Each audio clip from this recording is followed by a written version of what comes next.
कि जब पति काम भाव से अपनी पत्नी के पास आता है तो पत्नी को अच्छा नहीं लगता, क्योंकि पत्नी के अंदर भगवत भक्ति जाग गई है। कश्यप ऋषि के पास संतान की कामना से जाती है। शाम का समय था।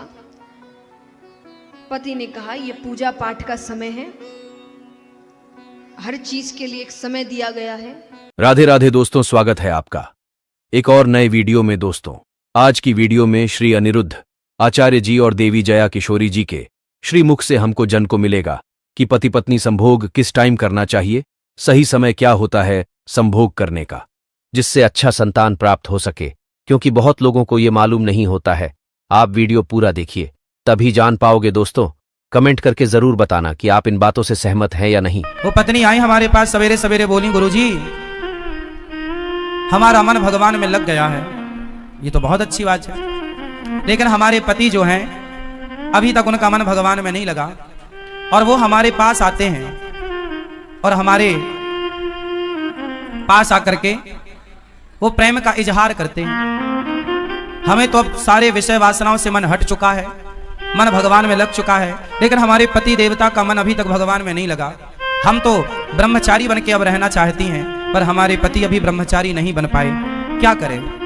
हमें बहुत मन से असंतुष्टि होती है जब हमारे पति हमारे पास काम भाव लेकर आते हैं। हमारा मन बेचैन हो जाता है कि हमारे हृदय में जो कृष्ण है पता नहीं वो निकलकर बाहर ना चले जाएं। ऐसा उस बहन ने मेरे से सवाल किया कि जब पति काम भाव से अपनी पत्नी के पास आता है तो पत्नी को अच्छा नहीं लगता, क्योंकि पत्नी के अंदर भगवत भक्ति जाग गई है, प्रेम जाग गया है। ये सवाल आप में से बहुत लोगों का भी हो सकता है, बहुत पुरुषों का भी हो सकता है, बहुत स्त्रियों का भी हो सकता है, पर चूंकि सवाल बड़ा अटपटा है तो लोगों को पूछने में भी संकोच होता है। इसलिए हम आपको इसका समाधान देते हैं। मैंने उनको ये बात समझाई, बता दिया उनको। शायद यहाँ बैठी हो तो वो, चूंकि ऐसे प्रश्न सवाल माइक में तो वो कर नहीं सकती थी, पर सवाल तो सवाल है, तो हमने उत्तर सोचा कि चलो इस बहाने आपको उत्तर दे दें। प्रश्न समझ में आ गया? अब उत्तर सुनो। हमने उनसे बोला कि आपके पति, आप तो भक्ति में रम गई हो, बहुत अच्छी हो आप, कि आपके हृदय में कृष्ण विराज गए हैं, भक्ति विराज गई है, आपका दिन रात भगवत चिंतन में ही मन लग रहा, बहुत अच्छी बात है। लेकिन जो आपके पति हैं अभी उनका मन विषयों में है, और यदि आपने भी इनकार कर दिया कि आप हमारे पास मत आओ, तो आपके पति फिर पराई स्त्री के गामी हो जाएंगे। वो दूसरी स्त्रियों के पास जाने स्टार्ट कर देंगे, वैश्याओं का गमन करने लग जाएंगे, वैश्यागामी हो सकता है इसलिए तुम्हारा पति। इसलिए तुम्हारे अंदर तो कोई वासना है नहीं, लेकिन पति के अंदर यदि है तो पति पत्नी के पास ही तो जाएगा। यदि तुमने भी उसे हटा दिया अपने पास से तो वो वैश्यागामी, उसका चरित्र बिगड़ जाएगा। इसलिए तुम्हारा धर्म है। मीराबाई के साथ भी यही था, बिल्कुल सेम। मीरा का विवाह बचपन में कृष्ण से हो गया था, मान लिया था उन्होंने पति कि मेरे तो पति गिरधर गोपाल हैं, लेकिन फिर भी उनके माँ बाप ने जबरदस्ती उनका विवाह भोजराज से कर दिया, जो राणा के बेटे हैं। तो भोजराज राणा के साथ उनका विवाह हुआ। जब उनकी पहली रात आई मिलन की, मीराबाई को बिठाया गया एक कमरे में, सिर्फ दीपक का प्रकाश था, और जो कि रिवाज है घूंघट डाल के मीराबाई को बिठाया गया। तभी रात्रि को, पहली रात्रि पहला मिलन, जब भोजराज आए तो मीरा ने अपना दुपट्टा, अपना मुंह खोलते हुए भोजराज से कहा कि ये दुनिया कहती है कि आप मेरे पति हैं, कि ये दुनिया कहती है कि आप मेरे पति हैं, पर मेरी अंतरात्मा तो कहती है कि मेरे पति केवल कृष्ण हैं। लेकिन मेरे मन पर, मेरे प्राणों पर तो कृष्ण का अधिकार है, लेकिन आप व्यवहार जगत में मेरे पति बने हैं। सारी दुनिया तो यही मानती है कि आप मेरे पति हैं, कृष्ण मेरे पति हैं, ये तो केवल मैं जानती हूं। मेरे मन की बातें या मैं जानूं या वो जाने, आप तो नहीं जान पाओगे। तो मेरा मन, मेरे प्राणों पर, मेरे मन पर तो मेरे कृष्ण का अधिकार है, लेकिन आप यदि मुझे अपनी पत्नी मानते हैं तो आपके सामने मेरा शरीर है। यदि मेरे शरीर की भूख है आपको, तो मेरे शरीर से आप अपनी भूख मिटा सकते हैं, मैं मना नहीं करूंगी।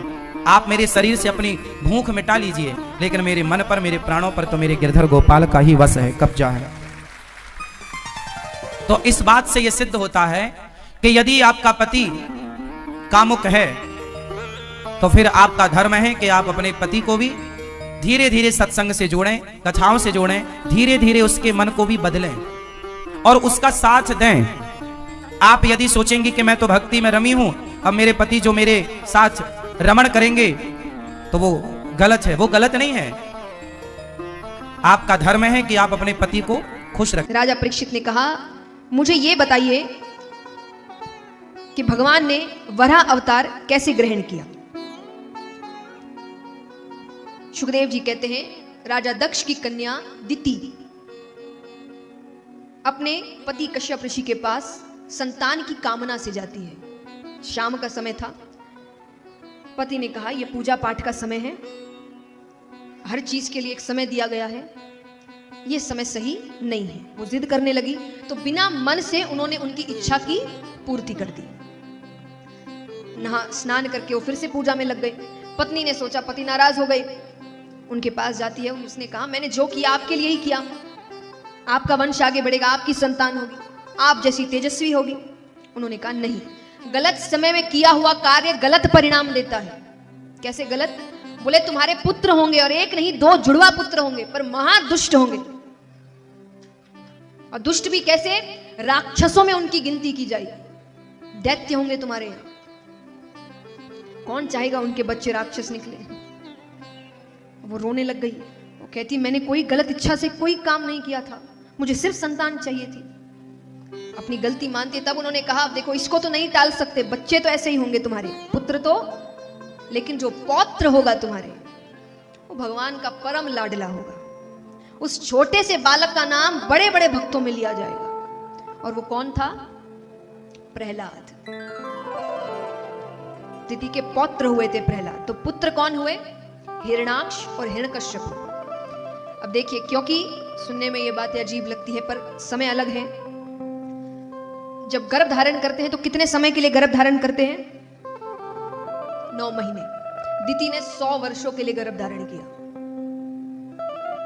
और बालक जब हुए तो विचित्र अस्त्र शस्त्र लिए पैदा हुए, और पैदा होते ही विशाल रूप को धारण करते हैं, राक्षस पैदा हुए हैं। अब यहां पर सुखदेव जी से पूछते हैं राजा परीक्षित कि ये ऐसे विचित्र क्यों हुए और ये कौन है असल में? तब सुखदेव जी कहते हैं कि ये और कोई नहीं, भगवान के द्वारपाल हैं, जय और विजय। क्यों?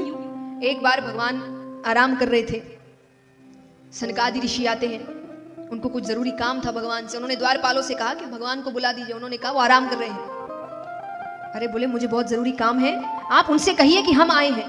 अगर वो कह देंगे जाने के लिए तो हम चले जाएंगे। जय विजय कहते हैं, समय देखते नहीं हो, कभी भी आ जाते हो। उनका निरादर करते हैं। निरादर करते हैं तो उनको क्रोध आता है।